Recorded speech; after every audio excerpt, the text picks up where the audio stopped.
Hey guys, you ever wondered where all of this great interdisciplinary structured concept teaching came from?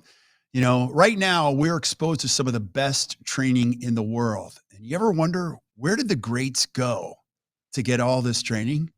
Well, I've got a good friend of mine, Dr. Jeff Brucha, on today from the F.A.C.E Institute, and you're going to see he's going to take us on a wild journey of where all this came from. So do me a favor, grab a pen and hit the share button.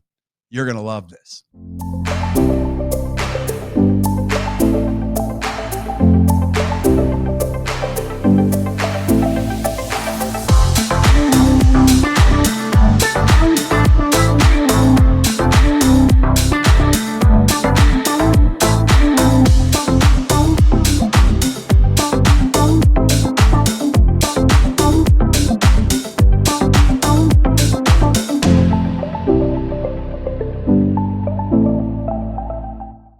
Hey guys, welcome back to the Best Practices Show. My name is Kirk Behrendt, and I am so glad you're here. I'm your host, and here on the Best Practices Show, we just take a look at the best business practices and clinical practices from all the best practices. And today, you're going to see this guy really came from the best, teaches the best, and I think you're going to love this. Matter of fact, I know you're going to love this. So if you're here for the first time, I want to do a few things. During the COVID conference, we saw a lot of people register, and a lot of them were young dentists and even dental students. So if you're here for the first time, I just want to do a couple things. Number one, I just want to welcome you to a very inviting community. I'm glad you're just showing up, and you're going to see there's no egos here. We're just going to bring you great information with some of the best experts in dentistry to help you create a better practice and a better life. So do me a favor. If you're listening on Spotify or iTunes, go down to that little button that says subscribe and click it, so that you can keep showing up every single week. You're going to see, we're going to bring you another expert in dentistry and just give you some great information so that you can go back and create a better practice and a better life. Also, if you haven't joined our Facebook group, join us over there. We're over 13,000 of you are there. And it's really cool because it's just a lot of people helping people. A conversation always continues over there. And then lastly, if you're just looking to improve your practice, this morning we had our master class and Dr. Nate Lawson was on. We've got a great group of resources over there. Act Dental U, you're going to see every single Friday. We bring a great expert for a 90-minute master class. They bring their best stuff, and then 30 minutes of Q&A. This morning we had Dr. Nate Lawson, and he's a genius. And he also makes a topic that's potentially very dry, very, very funny and engaging. So I know you'll love it. So check it out at actdental.com. And if you just need somebody to talk to about your practice, feel free to reach out. We're always here. We want to help you create, again, a great practice. Remember, dentistry is the greatest profession ever. You can create whatever you want. Go after it. Make it happen. So I want to introduce my guest because, Jeff, I've known you for a long time. And it's one of those things where you and I are on the road. I remember standing behind you at Hinman, and I'm like, Jeff, how are you? And you're like, who are you? And I'm like, I don't even know. So I've seen you on the road a ton, and you're one of the most requested speakers in all of dentistry. You're an incredible giver to this profession. You've surrounded yourself in so many great circles. And even this morning, I'm working with the Chicago Dental Society. It's amazing. So I'm so excited to have you on here. I know who you are. Bob Margis, all of us, we know who you are. But if somebody's listening for the first time, who is Dr. Jeff Brucha? Who are you? What do you do? Wow. Well, I started in dentistry 1988, graduating from University of the Pacific, went in with my dad. It was a 2-operatory office with no hygienist, one dental assistant, and my mom. And Wow. so it was my mom, my dad, myself, and one dental assistant, and 2 operatories. So much so in a compact little space that if my mom needed to make an insurance form copy, I would have to stop what I was doing, sit the patient up. She would have to walk around the chair, use the copy machine that was in the back of the operatory to take a copy of an insurance form and then leave, and I could continue with my procedure. So I started in a very mom and pop dental practice. And, my dad gave me some pretty great advice. And he said, "Yeah, always push yourself, always try to do your best." And he would tell me stories throughout his life as a dentist, and he's 104 now and still doing great. He would tell me stories about frustrations with impression materials and frustrations with laboratory technicians, and he always said that dentistry is a wonderful profession, but sometimes we don't have complete control, and to continue to motivate yourself to do the very best. And so I went on my own journey, having a very slow, small practice, and I was given the opportunity to go back to the dental school immediately after graduation and teach. And I would tell you that that's an unbelievable experience. Dr. Rich Garcia put me on the clinic floor a month after graduation. And now I'm working with the junior and senior dental students that got themselves in trouble. And I had to go over, like the instructor, and try to get them out of trouble. And I would tell you that that was one way to really improve your skills on the spot very quickly.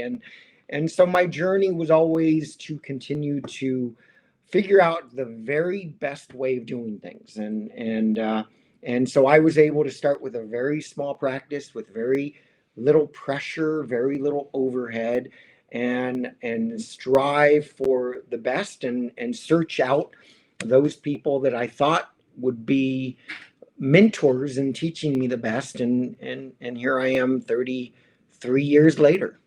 Yeah. This is so awesome. Now, you run a very important place in dentistry called the F.A.C.E Institute.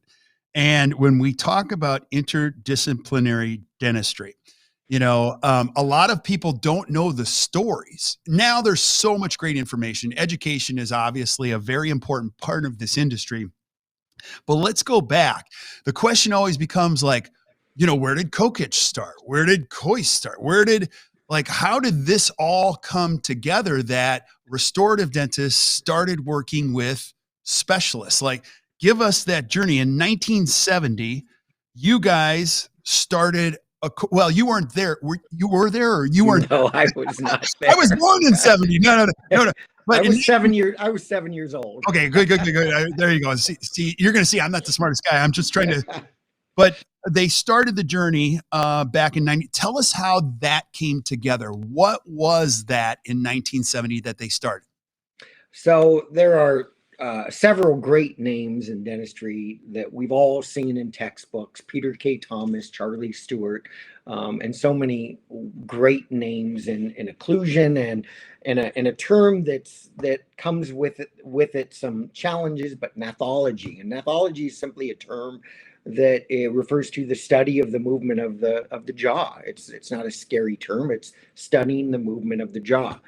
And so back in the late 60s, there was a restorative dentist in the San Francisco Bay Area, Dr. Tom Basta, who was on a mission to figure out why he could do what he thought was the very, very best, and it still not always worked. And that can be very frustrating for anybody in dentistry, where you think that you've done everything perfectly. You've done it the way that your mentors have told you to do it.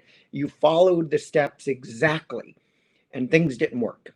Right. And that was Dr. Basta back in late 60s. And so he was on a mission to learn, and he took so many courses and learned from the very, very best, and also took courses from people he didn't agree with, to see both sides of the story. And at that same time, in the San Francisco Bay Area, there was an orthodontist that's now become world renowned and known, Dr. Ron Roth. And Ron Roth was equally as frustrated with ortho. And he thought, every orthodontic case is a full mouth reconstruction. That's what ortho is. And they've got an extremely difficult job to do it well.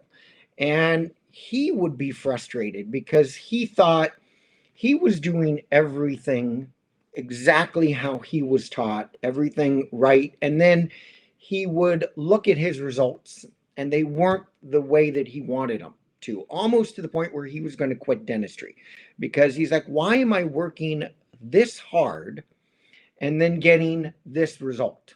And so he chose his own path in the orthodontic world to learn from the very best in ortho. And about the time when both of them were becoming true masters of their field, they came across one another. And they realized that their stories were very similar and that their goals were very well lined up. And so F.A.C.E started by bring a place where the orthodontist and restorative dentist could come together for a 7-week program and learn together, and learn starting with the jaw joint. It was back in 1970. We were looking at the jaw joint really before most anybody else in dentistry was. Resolving the jaw joint first, then aligning the front teeth and the back teeth. And so that was, F.A.C.E started with Dr. Ron Roth and Dr. Tom Basta, just having traveled the same frustrating journey and ended up at the same place, and realized that we need to bring the team together, and we need to teach the team together so that everybody's on the same page. And I'm sure you've worked with specialists where that doesn't happen, and there's nothing more rewarding than working with a specialist that has practiced restorative dentistry for a period of time and understands how darn difficult restorative dentistry can be. And so F.A.C.E was the first study club that I know of back in 1970 that was an interdisciplinary approach to learning. Yeah, that's so awesome. Now I want you to tell the story. It was 50%, you'd have the restorative dentist, then you'd have the orthodontist. And then when you were talking to Tom Boss and they pulled you in, I think you said, like, okay, they're either that good or these guys are crazy. Tell that story. I love that.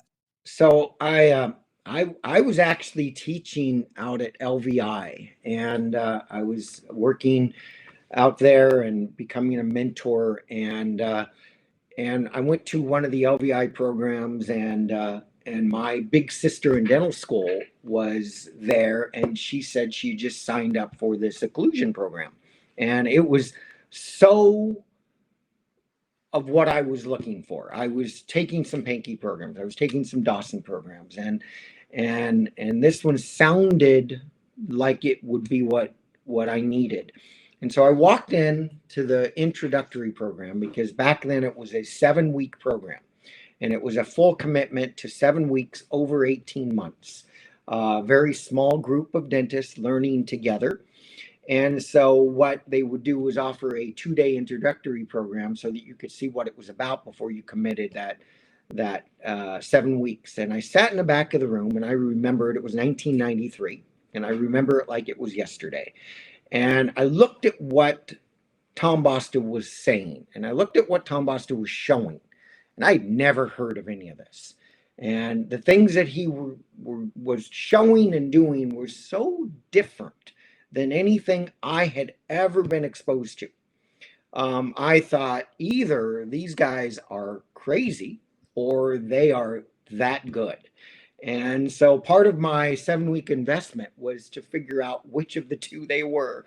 Were they crazy or were they that good? And I quickly learned that they were that good. It is a technique that answered all of the questions and that I hadn't even thought of yet. One thing that and Tom would tell you this today, that when I signed up for the program, I'd been out of school 5 years, and he thought I was too young. In fact, he was not going to allow me to take the program 5 years out of school. Right. And why would you turn away a young dentist? And he said, you haven't made enough mistakes. You haven't seen enough failures. I'm going to give you tools that are going to be so exact that you need to be motivated to use these tools.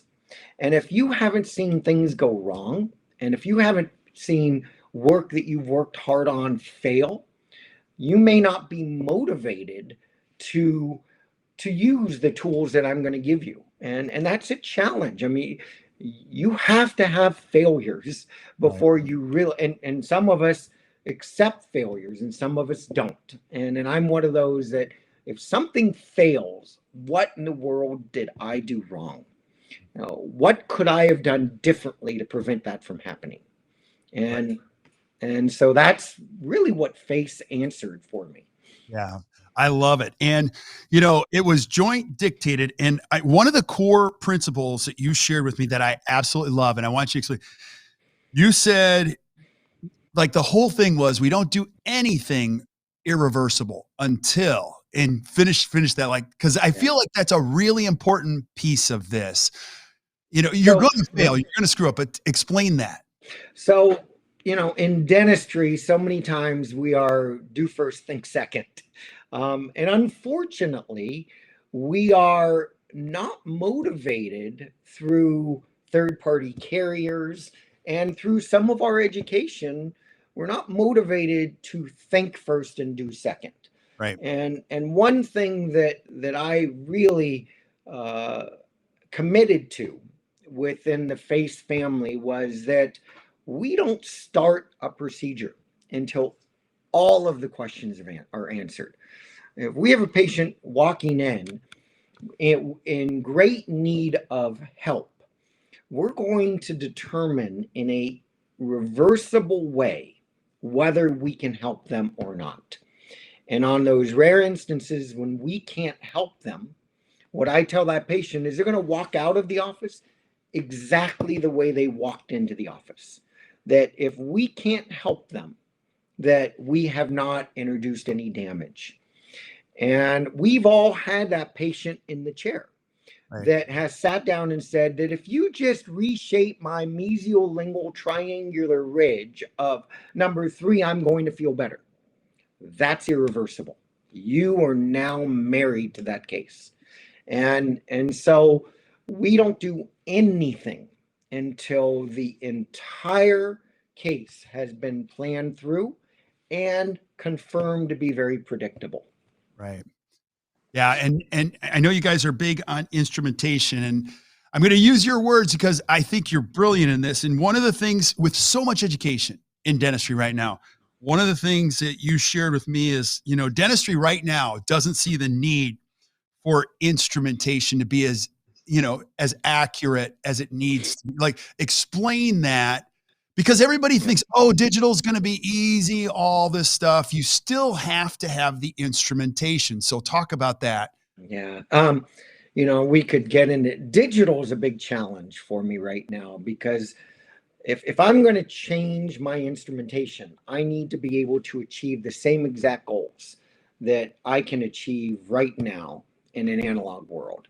And until I have proven to myself that I can achieve the same level of care in a digital world that I can with an analog world, and that digital world is not inviting to me completely. And I have continued to look at the digital world. And so when Kirk, you talk about instrumentation, and please know that there are so many very accurate instruments out there at a certain level.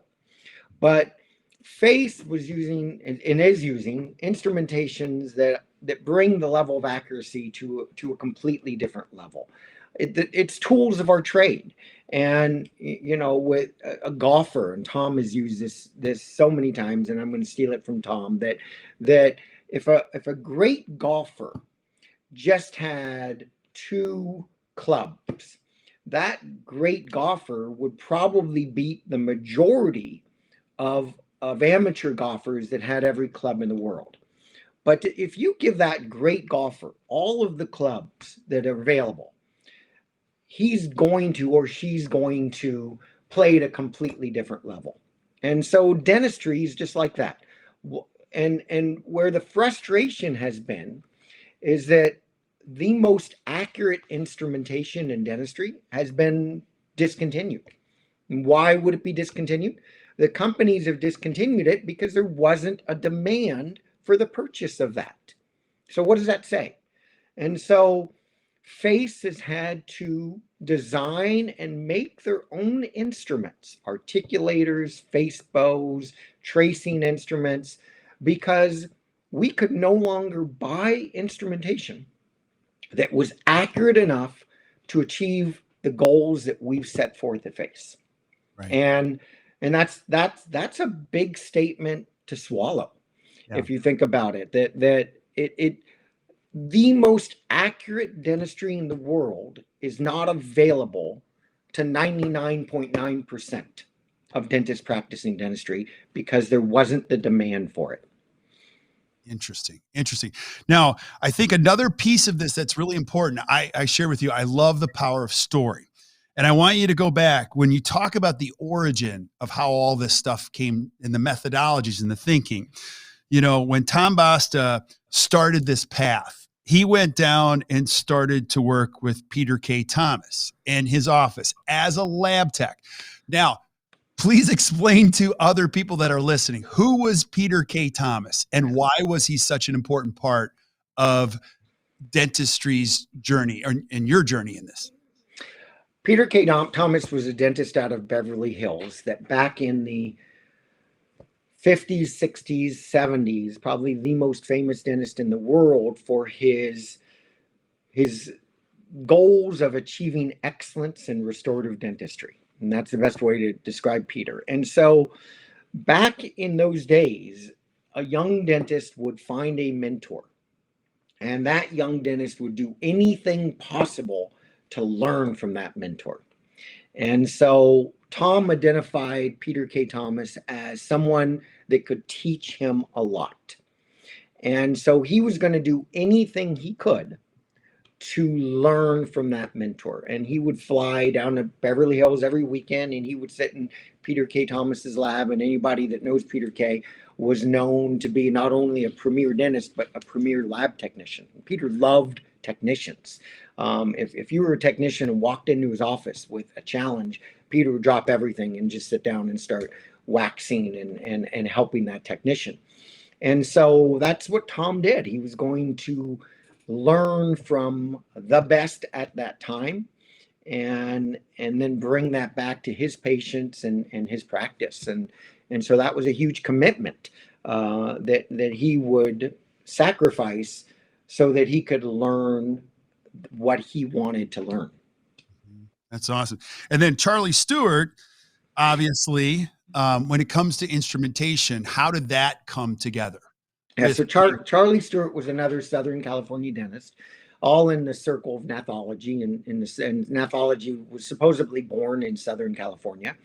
And so Charlie worked with Peter K. and developed the first truly fully adjustable instrumentation called the Stewart articulator.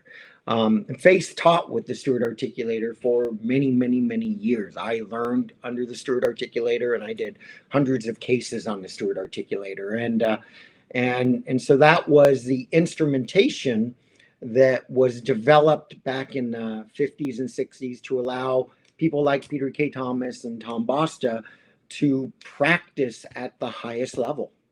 Mm-hmm. That's awesome. And you're such a nice guy. I've been with you on the road, like, and talk about this. You're one who plays really nice with other people, like Leanne Brady, dear friend of yours, you know, all these people, John Coyce, all these people, Bob Margis type of a thing. And you've described, you know, when you're hungry after you've tried everything and you want to get this right, that's where we go to the next level. And you use the word predictability. I love that word because I feel like the happiest dentists in the world have the highest levels of predictability, but you've trained dentists all over the world. How important is that to their sanity and happiness? Yeah. Predictability is key to a successful practice. You know, whether it's doing a direct composite, never experiencing postoperative sensitivity, to doing an onlay and never having a debond or veneer. Predictability is what separates the extremely high quality dentist from the masses. to be able to do things once at the highest level. And F.A.C.E applies those concepts to the most advanced dental concepts, restorative concepts in dentistry. We create a formula that can allow predictability at the highest level. And I think I already said this to you, there's nothing more frustrating than spending a lot of money, going to courses, leaving your family, leaving your practice, flying, which we all look forward to doing again someday, to a course, getting excited, getting motivated, can't wait to get back to your practice, apply those exact concepts, and you know what? They will work some of the time, Right. because the body is so incredibly adaptive. When we do a single unit crown, we are facing so many obstacles that most people don't even realize. You don't want to know everything that could possibly go wrong, especially with a single second molar crown. You've all experienced doing a single second molar crown the same way you've done it 10 other times. And on the 11th time, everything goes wrong. Well, why is that? So what F.A.C.E tries to do is answer those questions and bring predictability to it. Now, F.A.C.E is not for everybody. Right. You know, and I've talked to Leanne, and I spent days out at Dawson teaching the Dawson faculty the F.A.C.E concepts, and Leanne and I are going to do something at F.A.C.E together, and so my thought has always been that these programs, COIS, SPEAR, F.A.C.E, Dawson, bioaesthetics, any of these restorative study clubs are so incredible. And the one thing that F.A.C.E believes in is that they are all foundation builders. They lay down the groundwork. And if your questions have not been answered, you're still experiencing frustrations on certain cases, those few people that want to do it at the very highest level, that's what F.A.C.E is. We can't take the masses. You know, Peter Dawson always told me that he wants to be a mentor to the masses. And he says, F.A.C.E, you just want the absolute elite to come. Yeah. Our program is 100% hands-on.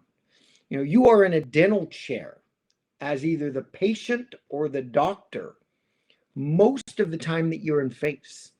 I sit down and cut a full mouth reconstruction on a patient while you're watching. I do every single step while you're watching. Not a single part of that is done without you present. We deliver a denture in 3 days that has never needed an adjustment, doesn't have a high or sore area. And we see the patient for the first time on Wednesday. We spend about 3 hours with that patient, and Tom and I hand them that denture on Saturday morning. And she puts it in, or he puts it in, and never to this day, as we track all of these cases, have those dentures ever needed a follow-up appointment. Now, we don't do things the way you were taught to do them in dental school. And that's the key, and that is what challenges some people. Base rims and wax rims, base plates and wax rims are how we've all been taught to do certain things in dentistry. They can't work. But every single dentist that's ever been trained has been taught to use it and to do it. And I'm going to tell you, it can't work. And so you're already behind the 8 ball. And so we have to break so many of the concepts that you've been taught. And that's very, very hard for dentists.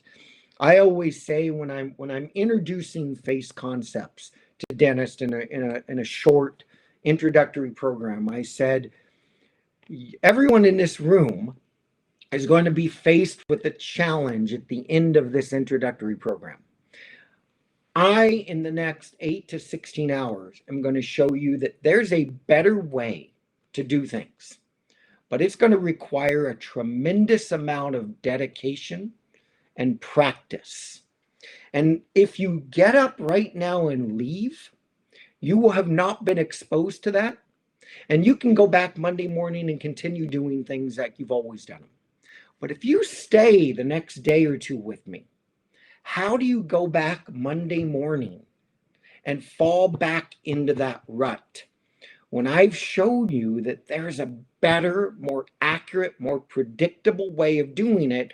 But it's going to take a lot of training, a lot of skill, a lot of commitment on your part to be able to do it. And that's why F.A.C.E is not for everybody. Yeah. And I know that it's not for everybody. It's truly for the really committed learners.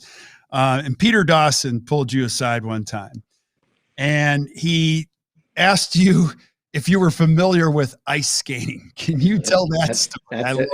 That was a true story. Peter and I used to talk a lot about F.A.C.E, and Peter knew F.A.C.E very well. Lee Kolb was Peter's technician, and Lee and I got to do cases together following the F.A.C.E concepts, and Lee was just blown away by what we were able to do. And I said to Peter, I said, Peter, why do we struggle to get people out to F.A.C.E? And he said, Jeff, he said, it's simple. He says, what you are teaching is the absolute top level of dentistry. And he asked me if I was familiar with ice skating, and true story. And I said a little bit, and he said, you're in the Olympics, singles program, 4-minute program. You've nailed every single jump. You just need to complete one last jump. It doesn't matter what jump it is. You just have to land it. He says, my goal is to reach the masses. And I'm going to motivate that person to nail a single lux. That's a jump in ice skating.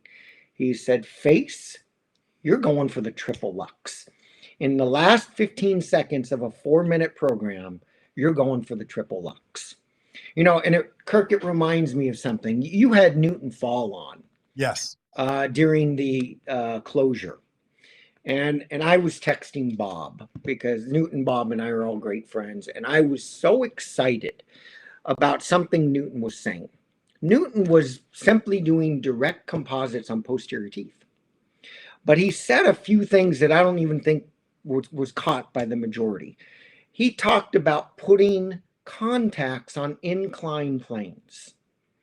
And one of your F.A.C.E faculty members challenged him on that and said, well, we teach cusp to fossa relationships. And Newton said, you can't make a tooth look like a tooth if you wax it up with a cusp to fossa relationship. That doesn't exist in Mother Nature. And we all know Newton to be one of the most talented artists in the world. And he's trying to duplicate nature. Yeah. Well, if you look at a tooth, there's no flat area on a tooth. So if there's no flat area on a tooth, and Newton's trying to reproduce inclined plane contacts on his direct composites, why in the world are the majority of study groups out there teaching cusp to fossa relationships if that's not what a tooth looks like? And Newton said, he answered the question.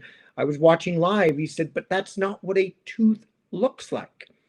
And it's simply because you don't have the instrumentation that would allow you to place contacts on inclined planes. We've all been taught since day one of dental school that we can't put contacts on inclined planes. But that's the only place a contact is when Mother Nature makes a tooth. That is it. So what's going on there? Well, if you don't have the instrumentation to allow you to reproduce Mother Nature, then you have to lose certain parts of your goals, and stability is going to be one of them. If you don't build inclined plane contacts in your orthodontia or in your restorative dentistry, because that's what Ron Roth was doing, was building tripodization of natural teeth and Tom Boston F.A.C.E, tripodization of both natural teeth through proper equilibrations and restorative teeth with restorative materials. You can't achieve that goal without the instrumentation. So Peter Dawson said triple lux. Newton Fall showed inclined planes in his beautiful artistry. And it really did just a light went on. I'm like, Newton, you have no idea what you just opened in showing all that beautiful inclined plane contact dentistry and direct dentistry. That's awesome. One thing I really appreciate about you more than anything is you're a passionate teacher. You're also a good one to reframe things like, no. Let's really get to the truth of what we're talking about. And I asked you because I didn't know. And I'm like, well, F.A.C.E, is that where the F.A.C.E originated? And you're like, okay, you're Kirk. It's a F.A.C.E that you're thinking about is not a F.A.C.E. It's an ear bow. And I was like, ding, ding, ding, ding. Can you explain that? I want you to tell that story to everybody. So less than 1%. Now, unfortunately, I think that number is less than 1%. Maybe 0.1% of dentists in the world have actually ever used a F.A.C.E bow. What we are trained to use is an ear bow, and an ear bow is a wonderful instrument. And and so many of my friends out there, in Dawson and Pankey and Spear and Coyce and so many others, that their motivation is solely just to get you to use an ear bow. And the level of your dentistry will greatly improve. Dental school did some wonderful things for all of us, but there's just too much to learn in the period of time that we have to get through dental school. There was too much to learn in 1944 when my dad graduated. And this month represents his 77th reunion class. He graduated of January of 1944. So he's been out of dental school 77 years. And there was too much to learn in 1944 and graduate as a dentist. You think about everything we're learning today. It is impossible. Art Degoni always said that he would meet with the senior dental students and he said, my goal is to graduate a safe beginner. And then your mission is to get out and learn everything that's possible. Well, one thing dental schools never did is really truly taught us the value of an ear bow, something we stick in the ears, which takes about 1.5 minutes. So if you ever want to buy an ear bow cheap, the senior dental students are always posting their ear bows and their articulators on eBay because they were never taught how to use an ear bow.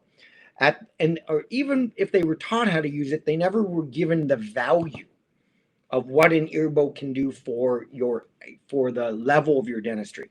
Now I'm going to go one step further. An ear bow is an extremely arbitrary average instrument. And if you don't understand the limitations of an ear bow, you will get in trouble. And I see this happen all the time. An ear bow is simply accurate at one position that rarely, if ever, represents the restorative position of our final restorative dentistry. And if you have all day, we can talk more about that. What is an extremely accurate instrument? A F.A.C.E bow. You're like, what is a F.A.C.E bow? A F.A.C.E bow is simply locating on the skin a point that represents the center of rotation of a resolved stable condyle or an unresolved unstable condyle. That's for another conversation. But through locating a hinge, I'm able to determine how stable that patient is right at that moment in time.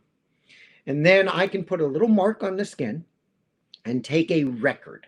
And that record is referred to as a F.A.C.E bow. And that technology got lost over the years, and we started calling an ear bow a F.A.C.E bow. But a ear bow is something we put in the ears that's arbitrary. A F.A.C.E bow is an extremely accurate instrument. Now, I could take anybody out there and I could teach you how to do a F.A.C.E bow in probably 15 minutes. Now, you need a whole lot more than just the knowledge of doing a FACE-BO. I offered to go out to Dawson and teach all the Dawson faculty how to locate a hinge and do a FACE-BO. At the CDA in the spring of 2022, which I hope we have a meeting. We're doing an occlusion panel with Leanne Brady and a number of other groups. And what I'm going to do in our breakout session is I'm going to put a patient in a chair and I'm going to locate a hinge. And I'm going to show you how incredibly easy that is. Now, we had to create the instrumentation because that's no longer available to the masses. So if I could tell you that I could teach you how to do something that after you practiced a few times, you could do in 15 minutes, and that would take the level of accuracy of your diagnosis, treatment planning, and restorative dentistry to a higher level than the majority of the world has ever seen in dentistry. How do you not do that? And that's the frustrating part. I mean, Tom and I talk weekly, and we're so frustrated that people aren't bashing the door down to learn this. But times are different. Right. Tom is old school. You know Tom. Yeah. Tom is old school. I was mentored by old school. So I've adopted old school. And I'm wired a lot like old school.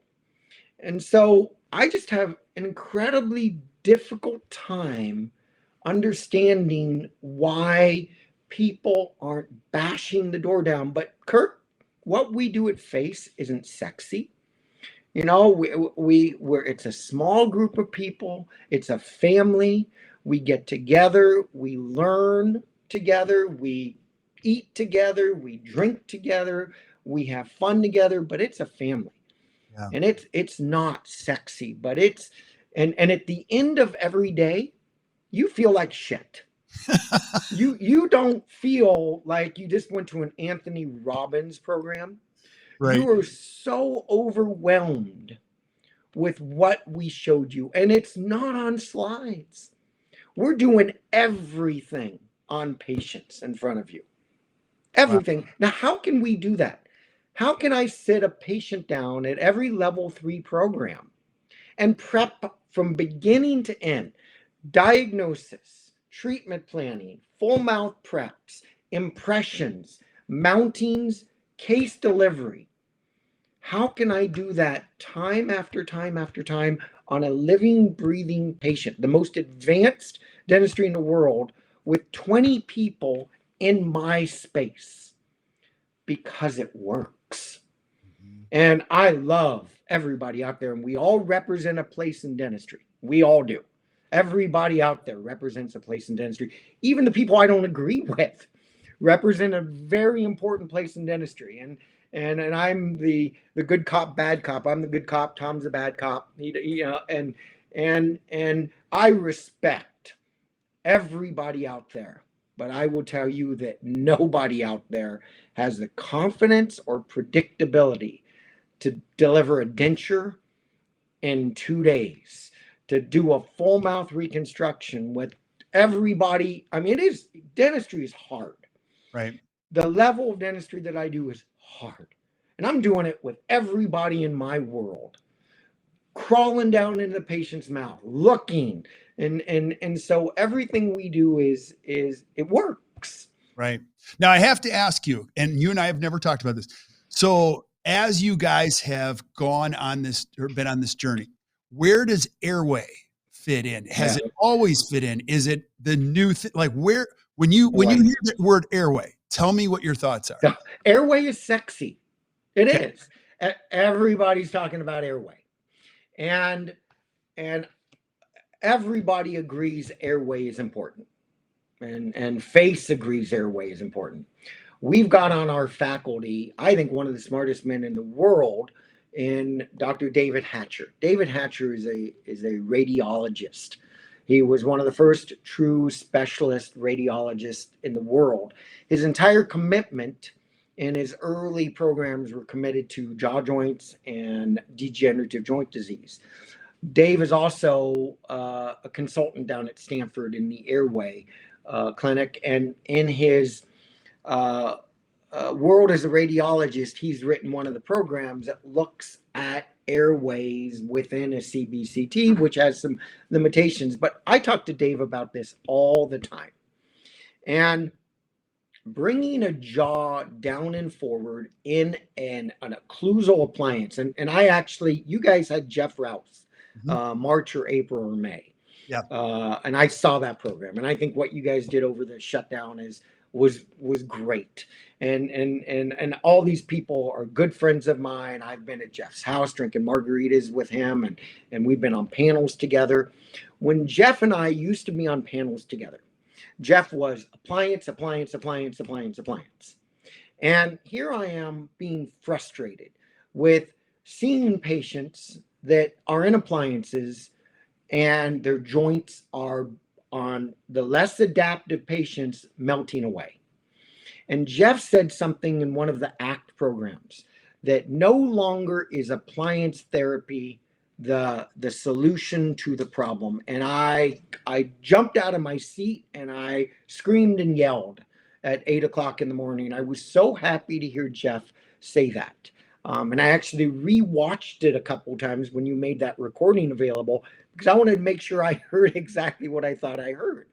That bringing the jaw down and forward with an appliance introduces such great risk to a jaw joint, and that's a temporary solution to determine if there are other actions that are needed.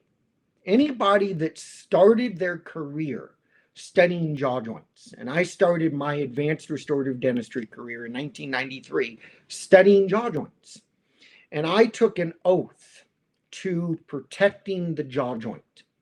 And so when a patient with an airway problem is presented, I'm fortunate enough to have Stanford within 50 miles, and they are considered experts in airway. But I would have to violate everything that I know is right for the jaw joint to bring a jaw down and forward and bring it out of the socket. That is so stressful to the jaw joint, and the bracing of the muscles, that slippery slope, the eminentia, that condyle has to be braced down. Imagine an ice skating rink on an incline, and the muscles trying to brace that condyle halfway down. And that is why some patients do fine with it, and some patients do not. Some patients' joints start melting away. Jeff also said something other than that he never used to say, and he said at the ACT program, that all airway appliances change occlusion. Now, he never used to say that. And now he says airway appliances create malocclusion. And I have seen that in my experience. So in the state of California, airway is the practice of medicine. And airway treatment cannot be done without direct supervision with a physician. And whether that's done or not, I don't know, but it does at least bring to light that maybe a dentist shouldn't just be randomly bringing a condyle down and out of socket in an undiagnosed position without understanding all of the risk and explaining all of those risks to patients. And so I've chosen to not treat airway in my practice because I'm not equipped for it, nor do I want to introduce malocclusion or melting condyles. I refer patients to Stanford all the time. And I can't tell you how many patients wear a CR splint and a CPAP and are completely comfortable. So they wear my splint, a face splint, we call F.A.C.E, a face orthopedic stabilization appliance, along with the CPAP as a solution for a mild case. There's virtually no risk in those combinations for those patients that are compliant with that. And Rebecca was on your program, and she talked about the importance of diagnosing early. And I can't agree with that more. When you see these narrow palates on these kids, you get them out of trouble before they get into trouble. And with adults, there's too many too many people in the kitchen.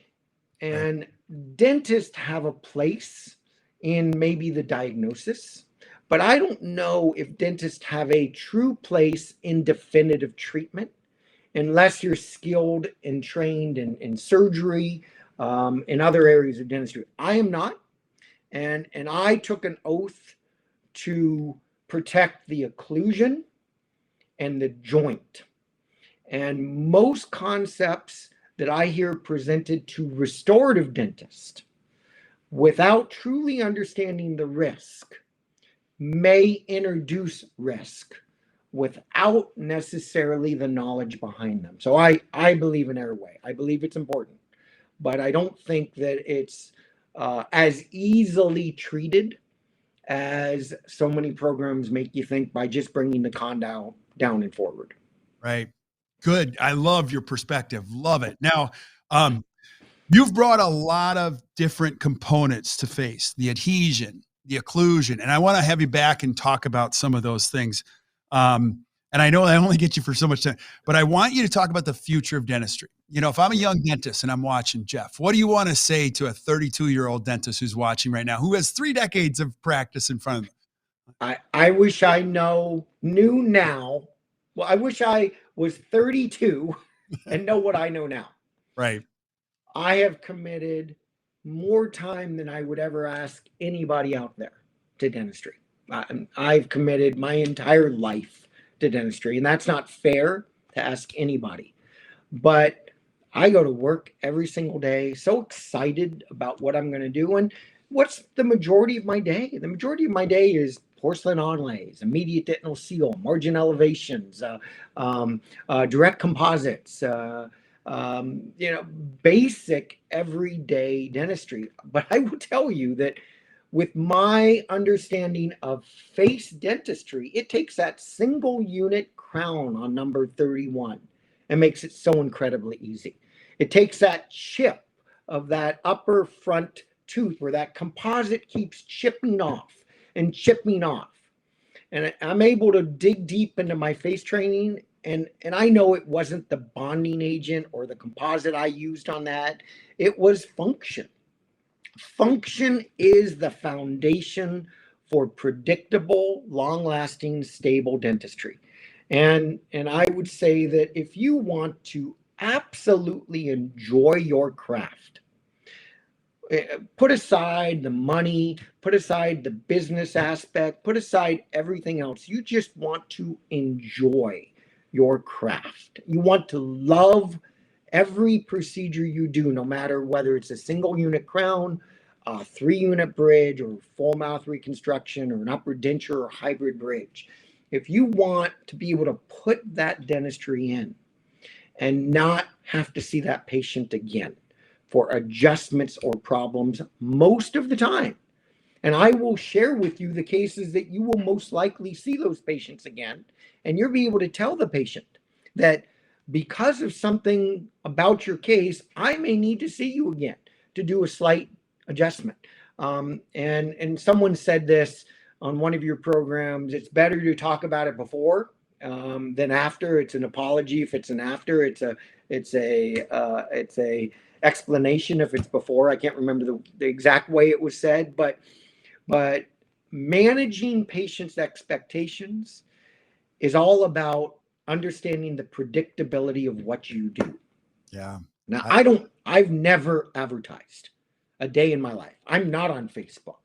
I don't know what social media is. I have not a single penny spent on any form of advertisement. 100% of my practice could care less if I'm down at F.A.C.E lecturing, or if I'm in Chicago or Hinman. All they know is, where's Jeff when I need him? He's not there. So my patients are just like your patients, and they just want predictability. And something my dad taught me very early on is successful dentistry builds practices more than anything else. We are not accepting new patients. We can't. I'm so overwhelmed in my practice. I'm so overwhelmed. I don't understand. Kirk, I don't understand. When I stick my head into these practice management programs, at some of the large meetings, and I love to go around and scout other programs. My background in meeting planning, I love to scout.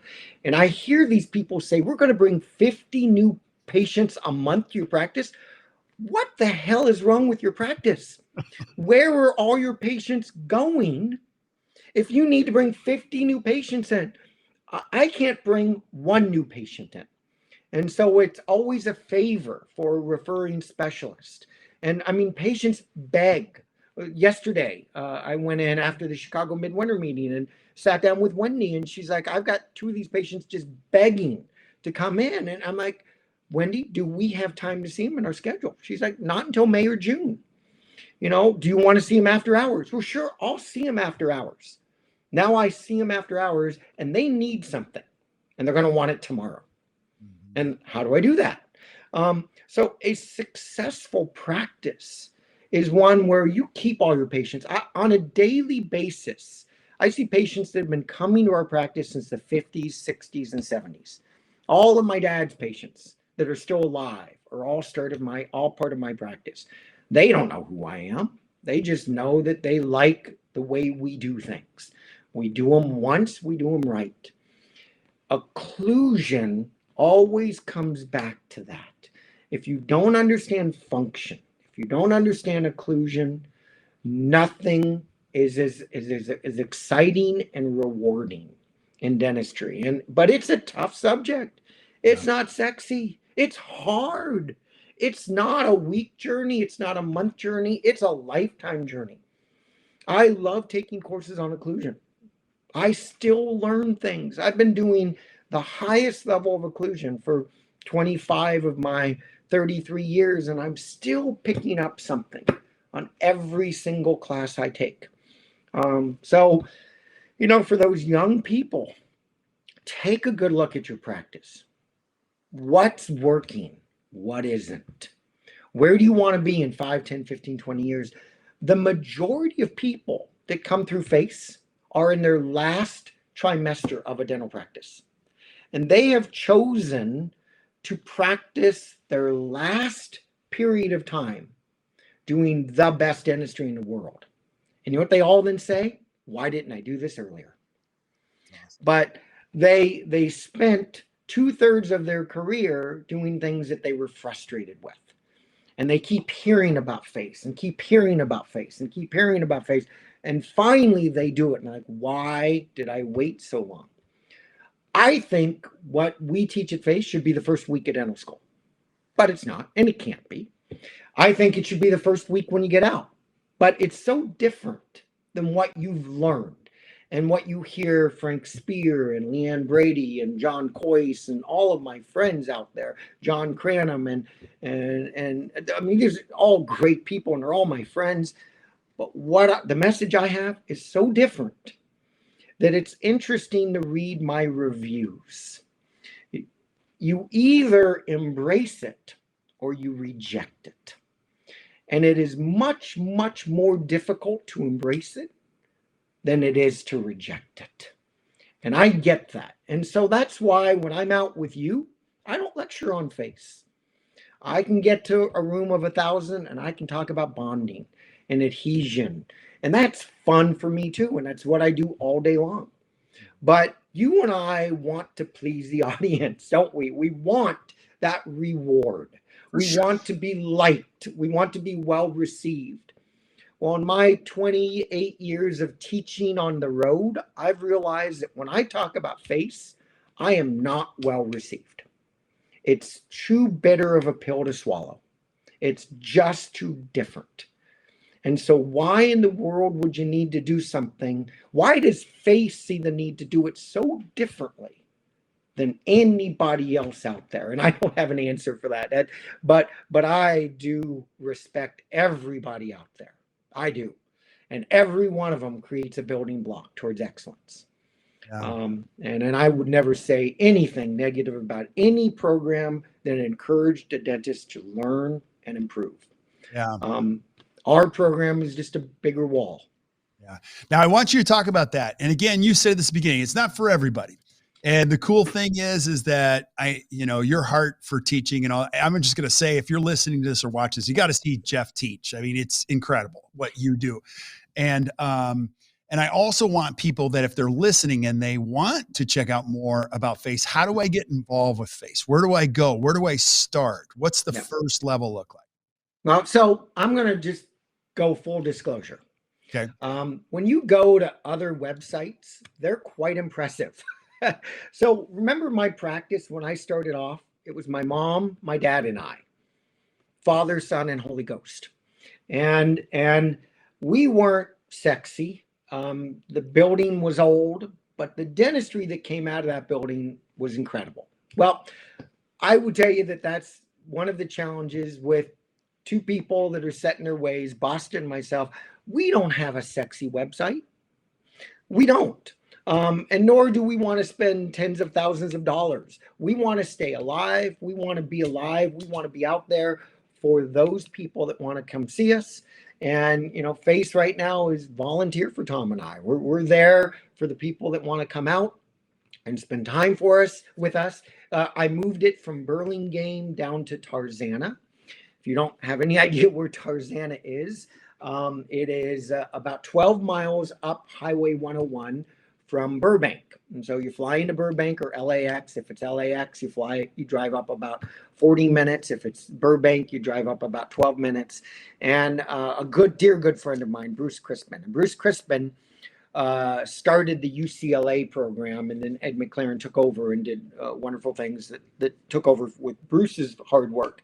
Well, Bruce built a facility, and on the top floor is his practice, his daughter's practice, and a full commercial lab. F.A.C.E rents the second floor. And so we are there 4 to 5 weeks a year. We're there Wednesday through Sunday. We try to stop at noon on Sunday. Sunday morning is my favorite day. It's just treatment planning. You bring your cases, and Tom and I will treatment plan and hold your hands. Some doctors bring their patients out, and Tom and I will help them with the initial diagnosis and treatment planning of their cases. A lot of doctors bring their staff out so they can watch how my dental assistant works with room. So we're down in Tarzana, California. It used to be in Burlingame, which is right by the Sanford Airport. Now it's Tarzana, and that allows us to only pay rent when we're there, so that we don't. I was just talking to John Coyce on Saturday of last week, and these people that own these expensive teaching facilities, and it's rent. Right now, the pandemic is really affecting these great students because they owe all that. Unfortunately, F.A.C.E doesn't have the overhead. But so talking about not a sexy website, but all of the information is on there, and it's FACEdentistry.org. F-A-C-E dentistry.org. If you have any questions, there's a site there where you can email me questions. Sue is our executive assistant. She checks that email several times a week. She will call you back. She will send you information. So right now Tom and I may be doing some webinar programs since our intro programs are shut down.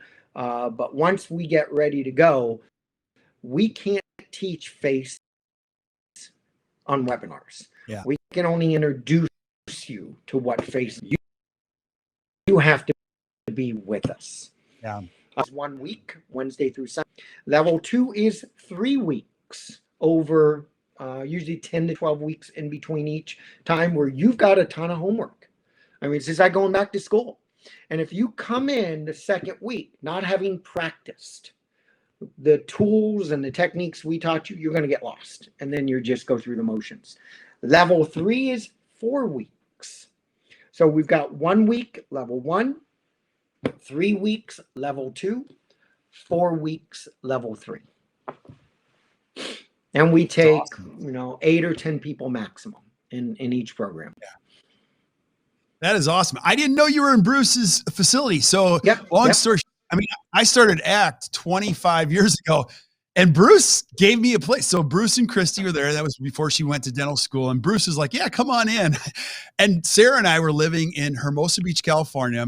and we had just got engaged, and I'm like, and Sarah's like, you got to go for this. And she was my biggest supporter, but I had no place to go. So I met with Bruce Crispin, and he's like, come on in. And he was so great to me. So make sure you say hi to him. I appreciate him so much. So he and I were teaching a 4-day occlusion program at the AGD back in 2001 or 2000 to allow the masters to have their occlusion hands on. And it was back in 2000, he tried to get me to move F.A.C.E to his facility, and it just took me a little bit longer. But we moved down there 5 years ago, and we're so happy. And Bruce and Crispy and Vicky, they're just wonderful people, and we really enjoy being able to. And he's proud. I mean, Bruce, to be able to say his facility is the home of F.A.C.E, that he says that's a badge of honor for him. Yeah, that F.A.C.E is now making his facility our home, and so he's very proud of that. Those are great people. Give them my best. I will. Awesome. So awesome, buddy. Well, thank you for joining up today. And again, we're going to have you back, talk about adhesion, occlusion, all those other things. But gosh, I really enjoyed hearing the story. I've never heard the whole story today, so I really appreciate that. So stick around while we say goodbye to everybody else. Thank you guys for joining the Best Practices Show. If you enjoyed today, which I know you did, just do us a favor, hit the share button, share with your friends. Check out the F.A.C.E Institute. Make sure you see Jeff speak on the road. You'll love it. Or go to F.A.C.E out there. I know you'll love it. And until we see you guys next time, keep watching the Best Practices Show. You guys enjoy the rest of your day.